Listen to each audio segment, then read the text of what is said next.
वो झील बाकी झीलों जैसी नहीं थी। उसकी सतह पर सूरज की किरणें जैसे थम जाती थी और पानी इतना शांत था जैसे कोई आत्मा उसमें सो रही हो। वो झील राज्य के उत्तरी छोर पर थी, जहाँ जाने की अनुमति किसी को नहीं थी, सिवाय एक के, राजकुमारी इला। इला हर सुबह उस झील पर जाती थी, एक छोटी सी नाव में बैठकर घंटों चुपचाप बस लहरों को देखती रहती। वहां कोई मनुष्य नहीं आता था, लेकिन हर बार एक हंस वहां मौजूद रहता, स्वर्ण पंखों वाला, जिसकी आंखें नीले पत्थर जैसी चमकती थी और जो इला को किसी अजनबी सी शांति देता था। इला को उसका नाम पता नहीं था, पर वो उसे अनहद कहती थी क्योंकि उसके पास मौन की एक भाषा थी। कई बार जब इला दुखी होती, वहां हंस उसके पास आ बैठता, अपनी चोंच उसके हाथों पर रखकर जैसे कहता, मैं यही हूँ। राजमहल में सबको पता लग गया कि इला पागल हो रही है। कोई झील पर अकेले जाने की जिद करता है, कोई एक हंस से घंटों बात करता है। ये क्या समझदारी है? लेकिन इला को परवाह नहीं थी, क्योंकि हर बार जब वह उस झील के पास होती, उसे लगता जैसे वो कोई और है, कोई बहुत पुरानी आत्मा जो उस हंस को पहचानती है। एक दिन बादल घने थे और झील की सतह पर हलचल थी। अनहद ने पहली बार कुछ कहा, लेकिन उसकी आंखें बोल उठीं और इला ने सुन लिया। तुमने मुझे पहले भी देखा है, बहुत पहले, जब तुम्हारे जीवन की पहली सांस भी नहीं थी। इला कांप गई। उस रात उसने सपना देखा, एक बहुत पुरानी दुनिया जिसमें वही हंस एक मानव रूप में था। उसके बाल रात जैसे काले थे और आंखें वैसे ही नीली। वो सपना नहीं था, वो स्मृति थी, और वो स्मृति एक रहस्य थी जो अभी खुलना बाकी था। राजकुमारी इला ने जब पहली बार ये सपना देखा, तो उसने खुद को एक सुनहरे महल में पाया। वो महल ना वर्तमान था, ना अतीत, वो किसी और ही समय का हिस्सा था। वहां हर दीवार पर कमल के फूल उकेरे थे और हवा में चंदन और बेला की मिली जुली खुशबू थी।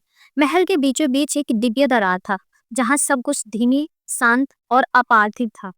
इला ने वहां खुद को एक स्त्री के रूप में देखा, और वो राजकुमारी नहीं थी, वो एक पुजारन थी। और उसके सामने बैठा था वही हंस, मानव रूप में अनहद। अनहद ने उसे देखा, बिना पलके झपकाए, जैसे सदियों से बस उसी क्षण का इंतजार कर रहा हो। उसने कहा, मुझे श्राप मिला है, और उसका कारण तुम हो। इला चौंक गई, सपना जैसे टूट गया। वो फिर से झील के किनारे थी, लेकिन उसके शरीर में अजीब सा कंपन था, जैसे स्मृति और वर्तमान के बीच कोई दरार खुल रही हो। उस रात इला ने खुद से सवाल पूछे, मैं कौन हूँ? क्या सचमुच मैं किसी हंस से जुड़ी हूँ?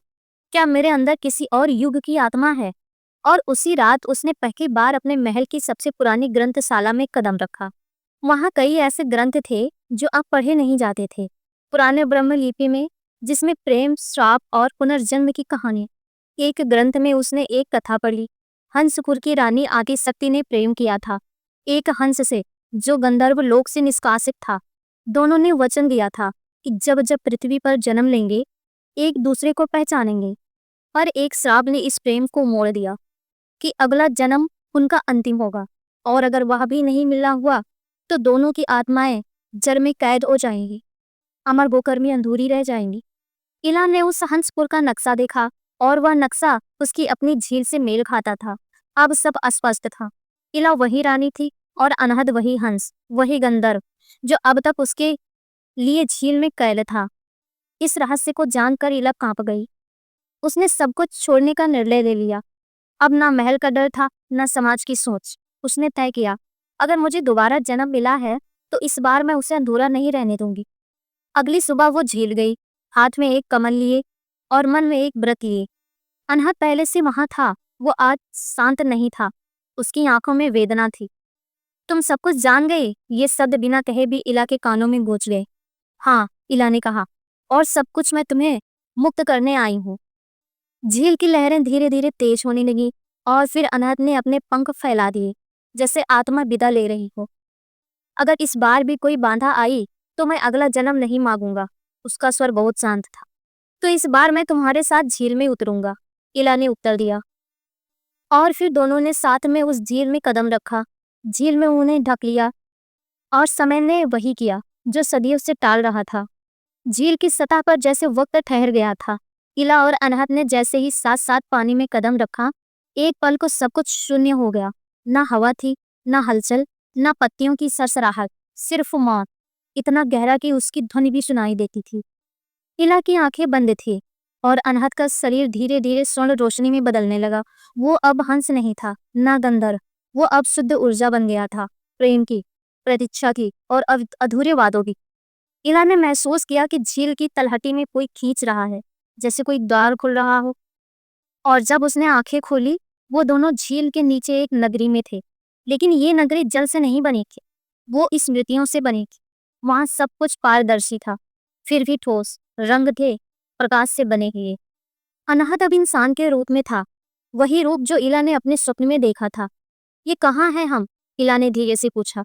ये तुम्हारे वादों की दुनिया है, अनहद ने कहा। जिस जन्म में तुमने मुझसे कहा था कि अगर अगला जीवन मिला तो तुम मुझे पहचान लोगी, वही वादा यह आकर ले चुका है। इला रोने लगी, उसे याद आने लगे पुराने जीवन के दृश्य, एक मंदिर, एक रात्रि यज्ञ और अनहद का हाथ उसके हाथ में। मैंने तुम्हें अधूरा छोड़ा था, उसने कांपती आवाज में कहा। नहीं, अनहद ने उसकी आंखों में देखा। तुमने मुझे मुक्त किया था ताकि मैं तुम्हारे बिना भी प्रेम को जीवित रख सकूं। उस नगरी की दीवारों पर अब चित्र उभरने लगे, उनके पिछले जीवन के दृश्य, एक पुजारिन और गंधर्व के मिलन की कथा, समाज के विरोध और एक श्राप की सजा। ये श्राप किसने दिया था? इला ने पूछा। अनहद का चेहरा कड़ा हो गया। वो जिसने तुम्हें चाहा था, तुम्हारे पिता का सेनापति, जिसने मेरी और तुम्हारी आत्माओं को श्रापित किया ताकि हम हर जन्म में मिलें पर पूर्ण ना हो सके। और ये जन्म, इला की आंखें डबडबा गई। अगर तुमने फिर से अपना प्रेम चुना तो ये श्राप समाप्त हो सकता है। इला ने झील की ओर देखा, ऊपर की सतह पर सब कुछ ठहरा था, लेकिन नीचे उसकी आत्माएं अब पास पास थी। मैं इस बार कुछ नहीं छोड़ूंगी, उसने कहा। तभी एक काली लहर उस नगरी में घुस आई, जैसे कोई अंधकार जाग उठा हो। वो आ गया, अनहद फुसफुसाया। कौन? इला ने घबराकर पूछा। वही जिसने हमें श्राप दिया था और जो अभी भी नहीं चाहता कि हम मिले। अचानक सब कुछ कांपने लगा, जल नगरी टूटने लगी और इला को जमीन पर खींचा जाने लगा। नहीं, उसने चिल्लाया। अनहद उसी ओर दौड़ा, लेकिन उस लहर ने उससे अलग फेंक दिया। इला की आंखें झील की सतह की ओर उठीं, जहां महल का अक्स तैर रहा था और उसके ऊपर एक छाया खड़ी थी। वो छाया बोल रही थी, प्रेत से बड़ा कोई श्राप नहीं। अगर तुमने फिर से वचन तोड़ा तो अगला जन्म नहीं मिलेगा। इला बेहोश हो गई। जब इला की आंख खुली तो वो अपने महल के कमरे में थी, लेकिन अब कुछ भी वैसा नहीं था जैसा पहले था। कमरे की दीवारों पर उसे वही चित्र दिख रहे थे जो उसने जल नगरी में देखे थे। वो चित्र जिसमें वो और अनाथ पिछले जन्मों में साथ थे। उसने आईने में देखा, उसकी आंखें अब भी उस जल नगरी की नीली चमक लिए हुई थी। ये सब सपना नहीं था, उसने बुदबुदाया। कमरे के बाहर अजीब सन्नाटा था, ना कोई सैनिक, ना सेविका, ना आवाज। महल जैसे किसी अदृश्य बादल के नीचे छुपा हुआ था। तभी दरवाजा खुद ब खुद खुल गया। बाहर एक व्यक्ति खड़ा था, लंबी, उसकी आंखें लंबा, गंभीर, उसकी आंखों में गहरा अंधेरा, वही छाया जो उसने झील की सतह पर देखी थी। राजकुमारी इला, उसने कहा, अब जब तुमने वचन फिर से जगा दिया है तो मेरा श्राप भी जा चुका है। तुम कौन हो? इला ने कांपती आवाज में पूछा। मैं वही हूँ जो पहले जन्म में तुम्हारा संरक्षक था और जिसने तुम्हें खोने के डर से श्राप दिया था कि कोई और तुम्हें पा ना सके। तुमने अनाहत को श्राप दिया? इला की आंखों में आग थी। नहीं, उसने शांति से कहा, मैंने प्रेम को श्राप दिया था क्योंकि वो मेरे अधिकार से बाहर चला गया था। तुमने मुझे और उसे हर जन्म में तड़पाया। इला की सांसें तेज हो गई और अब वह आगे बढ़ा। तुम्हारे पास दो विकल्प है, या तो अनाहत को हमेशा के लिए मुक्त कर दो, जिसने वह जन्म में शांति पा ले और तुम अगले जीवन में नई आत्मा बन सको। उसने लंबी सांस ली। तुम स्वयं श्राप को स्वीकार करो और अगले 7 जन्मों तक प्रेम के बिना जन्म लेती हो, पर अनाहत को जीवित रहने दो। इला के सामने अब प्रेम की अंतिम परीक्षा थी। और अगर मैं तुम्हें हरा कर अनाहत को भी बचा लूं और खुद को भी? इला की आवाज में अब आत्मविश्वास था। तब उस व्यक्ति ने हंसी से कहा, तुम्हें उस अग्नि द्वार में प्रवेश करना होगा जहां श्राप को जन्म मिला था। अगर वहां भी तुम्हारे अब प्रेम बचा रहा तो तुम श्राप को तोड़ सकती हो। मैं जाऊंगी, इला ने दृढ़ता से कहा। तो सुन लो। उसकी आवाज अब गूंजने लगी, जैसे आकाश गरज रहा हो। अग्निद्वार वही झील है, लेकिन अगली पूर्णिमा की रात तक तुम्हारे पास समय है। अगर तुम तब तक नहीं पहुंची तो अनाहत तुम्हारी ही आंखों के सामने जल की आत्मा बन जाएगा और तुम फिर कभी किसी जन्म में उसे नहीं पहचान पाओगे। छाया गायब हो गई। महल के फिर से सामान्य लगने लगा, पर इला का मन अब पूरी तरह बदल चुका था। अब वो सिर्फ राजकुमारी नहीं रही, अब वो थी वचन की रक्षक। उसने झील की ओर देखा। वहां अब कोई हंस नहीं था, सिर्फ एक पर तैर रहा था, स्वर्ण पर। पूर्णिमा आने में अब केवल 7 रातें शेष बचे थे। राजकुमारी इला ने स्वयं को हर सांस के साथ बदलते हुए पाया, जैसे उसका शरीर अब केवल शरीर नहीं, बल्कि एक उद्देश्य बन चुका हो। उसकी हर रात अब केवल प्रतीक्षा थी और हर दिन तैयारी। उसने महल की सबसे गुप्त सुरंग से वो मार्ग खोजा जो झील को अग्निद्वार से जोड़ता था। एक पत्थरों की सुरंग जिसे केवल श्रापजनों के लिए खोला जाता था। उसे परंपरा के अनुसार जो प्रेम श्रापित हुआ हो, उसे केवल अग्निद्वार की ज्वाला ही सिद्ध कर सकती थी। छठी रात इला ने झील के किनारे खड़े होकर अनहद को पुकारा, अगर तुम मेरी आवाज सुन सकते हो तो जल की एक लहर भेज दो। वहीं चुप्पी थी, लेकिन अचानक झील की सतह पर एक हल्की सी कंपन हुई और एक चांदी सी लहर किनारे से टकराई। इला की आंखें भर, मैं आ रही हूँ, उसने फुसफुसाया। 7वीं रात पूर्णिमा। चांद सीधा झील के ऊपर चमक रहा था और जल इतना शांत जैसे किसी के भीतर सांस नहीं चल रही हो। इला ने सफेद वस्त्र धारण किए, माथे पर वही नीला पत्थर बांधा जो जल नगरी में उसे दिया था, और सीधे झील में उतर गई। पानी के भीतर प्रवेश करते ही सब कुछ बदल गया। ये कोई साधारण झील नहीं थी, ये जल मंत्र से रचित एक यंत्र था जो आत्मा को समय से बाहर खींच लेता था। इला को घबराहट नहीं हुई, वो तैयार थी। जग में नीचे उतरते ही उसने एक द्वार देखा, चट्टानों से बना, और उसकी सतह पर वही मंत्र खुदे हुए थे जो उसने पुराने ग्रंथों में देखे थे। जैसे ही उसने द्वार छुआ, एक तेज रोशनी उसके चारों ओर फैल गई और फिर वो वहां था, अनहद। लेकिन अब वो पहले जैसे नहीं था। वो आधा मानव आधा हंस था।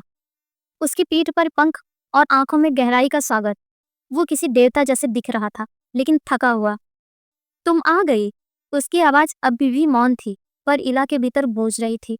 मैं वादा निभाने आई हूँ, इला ने धीरे से कहा, पर इस बार वादा पूरा करने के लिए तुम्हें मुझे खोना पड़ेगा। इला की सांसें थम गई। क्या मतलब?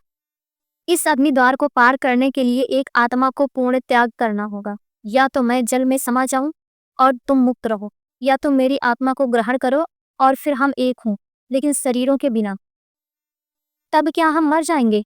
इला ने पूछा। नहीं, अनाद मुस्कुराया। हम अमर हो जाएंगे, लेकिन इस संसार में नहीं।